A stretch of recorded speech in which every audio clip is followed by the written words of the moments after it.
வேட்டையாடுறதுனால மட்டும் வந்து அழியறது கிடையாது. ஒரு சில நதி குளங்களில் இருக்கக்கூடிய அந்த மாசுக்கள், அதுக்கப்புறம் பாதுகாப்பு இல்லாத ஒரு சில விஷயங்கள், அதுக்கப்புறம் இங்க இருக்கிற அந்த பொல்யூஷன்ஸ், இதனால கூட நிறைய முதலைகள் மற்றும் ரெப்டைல்ஸ் வகைகள் இறந்து போகிறது, அழிந்து கொண்டிருக்கிறது அப்படின்ற ஒரு காரணத்தினாலையும் இப்படி ஒரு ப்ரொடெக்ஷன் பண்றதுக்கு ஒரு crocodile பேங்க் அப்படின்ற மாதிரி ஓபன் பண்ணிருக்காங்க.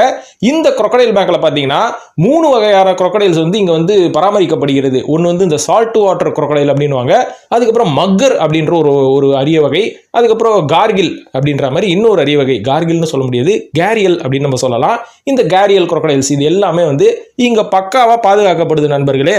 முதல்ல இந்த crocodile பார்க்ல crocodiles தான் வந்து பாதுகாக்கிறதுக்காக இது ஆரம்பிக்கப்பட்டதுங்க. அதுக்கப்புறம் பார்த்தீங்கன்னா ஒரு சில ஆராய்ச்சிகள் பண்ணதுக்கு அப்புறம் தான் இவங்களுக்கு தெரிய வந்துதான் crocodile இனம் மட்டும் அழியறது இல்லைங்க, ஏகப்பட்ட லிசார்ட் பல்லி வகைகள், அதுக்கப்புறம் ஒரு சில டாட்டாய்ஸ் அப்படின்னு நம்ம சொல்லுவோம்ல, டாட்டாய்ஸ், டர்ட்டில்ஸ், இந்த மாதிரி ஆமை வகைகள், இது எல்லாமே வந்து நம்ம நாட்டில் கொஞ்சம் கொஞ்சமா அழிஞ்சிட்டு இருக்கு.